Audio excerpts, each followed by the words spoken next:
তো আসসালামু আলাইকুম গাইস।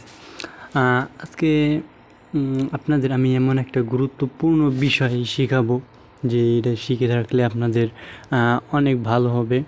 তো সেটা হলো যে আপনারা কম বেশি সকলেই হোয়াটসঅ্যাপ ইউজ করেন। সো সেই হোয়াটসঅ্যাপ কীভাবে কেউ যদি হ্যাক করে বা অনেকেই লগ ইন করে নিতে পারে। সো আপনাদের পার্সোনাল ডকুমেন্ট বা পার্সোনাল যে কোনো কিছু অনেকেই হ্যাক করতে পারে। সো সেটার হাত থেকে বাঁচতে হলে আপনাদের হোয়াটসঅ্যাপটা কেউ যদি আপনাদের হোয়াটসঅ্যাপটা চাইলেও হ্যাক করতে না পারে, সো সেই সেটিংটা কীভাবে করে রাখবেন, তো সেই ভিডিওটা আমি আজকে আপনাদের দেখাবো। তো চলুন ভিডিওটি শুরু করা যাক। তো সিম্পলি আপনারা আপনাদের মোবাইলের হোয়াটসঅ্যাপে চলে যাবেন। হোয়াটসঅ্যাপে যাওয়ার পর উপরে যে থ্রি ডট অপশনটা দেখতেছেন, সো ওই থ্রি ডট অপশনে ক্লিক করবেন।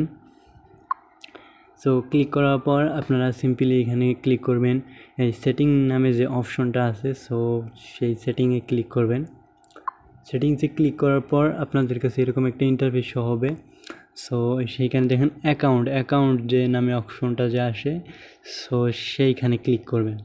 সো এখানে ক্লিক করার পর সিম্পলি আপনারা কী করবেন, সিকিউরিটি যে নোটিফিকেশন যে অপশনটা আছে, সো সিম্পলি আপনারা ওই সিকিউরিটি নোটিফিকেশন অপশনে ক্লিক করবেন।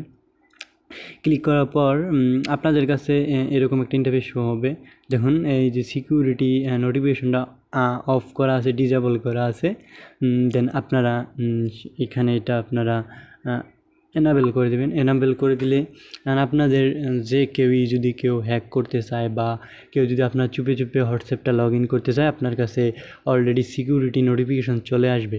তো এই ক্ষেত্রে আপনারা আপনাদের হোয়াটসঅ্যাপ রক্ষা করতে পারবেন, যাতে আপনাদের হোয়াটসঅ্যাপটা কেউ বা বন্ধুবান্ধব কেউ হ্যাক করতে না পারে।